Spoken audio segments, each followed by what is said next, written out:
নমস্কাৰ বন্ধুসকল আপোনালোকে চাই আছে Assam sports YouTube channel Assam কন্যা জয়যাত্ৰা অব্যাহত মুম্বাই ইণ্ডিয়ানছৰ দলত জিলিকিছে অসমৰ প্ৰতিভাৱান খেলুৱৈ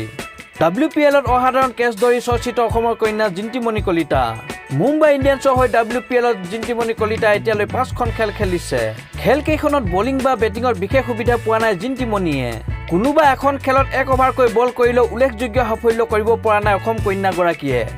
এখন খেলত বেটিং কৰিবলৈ নামি এটা বলৰ সন্মুখীন হৈ কৰিলে 2 ৰান কিন্তু তাৰ পিছতো জিন্টিৰ জনপ্ৰিয়তা কমা নাই মুম্বাই ইণ্ডিয়ানছৰ শিবিৰত কিয়নো গুজৰাট জায়ান্টছৰ বিৰুদ্ধে এখন খেলত এটা অসাধাৰণ কেচ ধৰি মুম্বাই ইণ্ডিয়ানছৰ সমৰ্থকৰ মন জয় কৰিবলৈ সক্ষম হৈছে জিন্টিমনি কলিতাই কেৱল সমৰ্থকৰ মন জয় কৰাই নহয় জিন্টিয়ে মুম্বাই ইণ্ডিয়ানছৰ স্বত্বাধিকাৰী নীতা আম্বানীৰ মন জয় কৰিবলৈ সক্ষম হৈছে আৰু তাৰ পাছতে এই দেশৰ ধনী ব্যক্তি মুকেশ আম্বানীৰ পত্নী নীতা আম্বানীয়ে পুৰস্কৃত কৰিলে জিন্টিমনি বেটিং বলিঙেৰে নহলেও ফিল্ডিঙেৰে মুম্বাই ইণ্ডিয়ানছৰ সমৰ্থকৰ দৃষ্টি কাঢ়িবলৈ সক্ষম হৈছে জিন্টিমনিয়ে